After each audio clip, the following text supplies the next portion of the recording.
How can you tell when a civilization is in danger of collapse?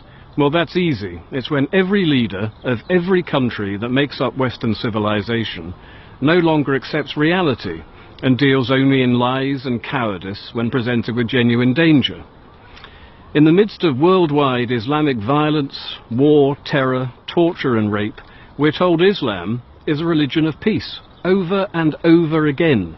It's a sign of total cowardice to state Islam is peaceful, when it is undoubtedly an ideology of supremacism and war. Islam is the Quran is Muhammad, and Muhammad was a warlord and a murderer.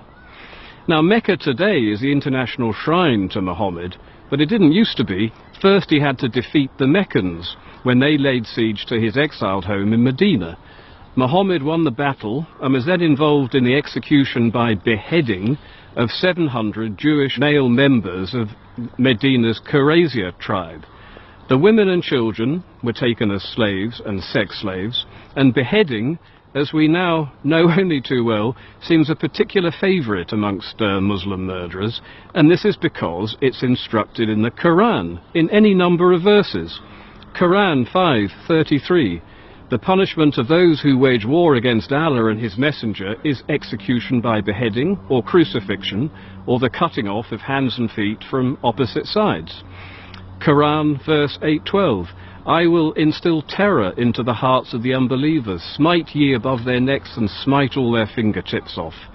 Nice one. Quran 47:4. Therefore when ye meet the unbelievers, strike off their heads.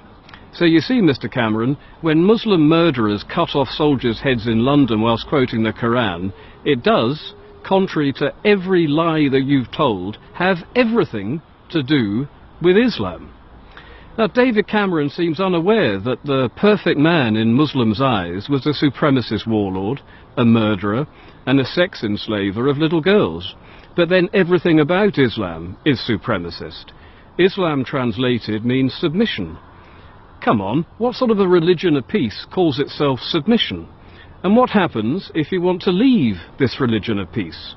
You become an apostate, and the sentence for apostasy is death. So in other words, if you want to leave the religion of peace, you'll be killed. How peaceful is that, Mr. Cameron? Can't you see it? This religion of peace, this religion of Islam, kills its own women if they bring dishonour upon a family. Honour killings, honour violence, the stoning to death of adulteresses, the hanging of homosexuals. How can a religion which carries out these acts of savagery and barbarism possibly be considered a part of a peaceful religion? Again, I ask you the question, Mr. Cameron. Islam divides the world into two spheres: the area where Islam rules and the area where it does not. Now, the first is called the Dar al-Islam, which means the House of Islam, or the House of Submission, and the second is called the Dar al-Harb, which means the House of War. How many peaceful religions call areas they don't control the House of War, Mr. Cameron? All Western countries with large and growing Muslim populations find themselves, whether they like it or not, in the House of War, which is why, precisely why, our security services are engaged in a constant battle trying to stop the followers of the religion of peace blowing us up on trains, planes and buses. And good old Muhammad, he wasn't just a warlord, he was also a rapist and a sex slaver, which is exactly why we see rape and sex slavery happening today, and not just in Syria, but in towns and cities all across the West, wherever there are large numbers of Muslims. Notably Malmö in Sweden, which is now the rape capital of Europe, and the Islamic State, ISIS Islamic State, is currently, right now today, selling sex slaves in Syria, as are Boko Haram in Nigeria, and Britain has recently passed a new sex slavery bill in an attempt to halt sex slavery in England, which is yet another aspect of cultural enrichment we are supposed to celebrate that we didn't used to have to do before Islam arrived on our shores. And the reason why modern-day Muslims rape young girls in Western countries is because they don't recognize non-Muslim or infidel laws anyway, but young girls are deemed sexually permissible to Muslims in England because their perfect man Muhammad married one of his wives, Aisha, when she was 6, and consummated the marriage when she was 9. But you don't consummate a marriage with a 9-year-old girl, you rape her.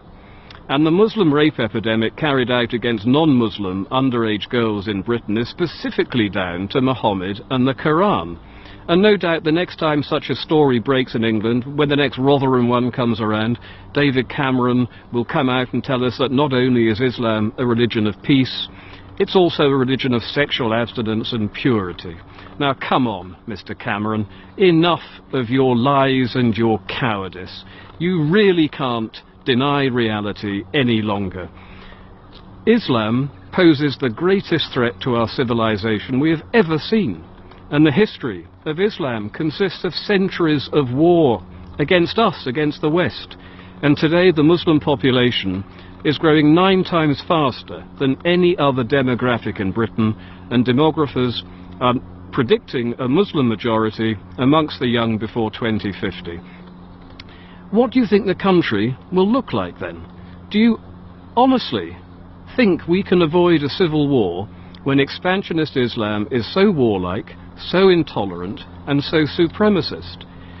And the thing is, you know, this could be dealt with today, but to appease it, as you're doing, Mr. Cameron, hoping it will eat you last like Winston Churchill's crocodile, is a total betrayal of your country and a total betrayal of our children and grandchildren.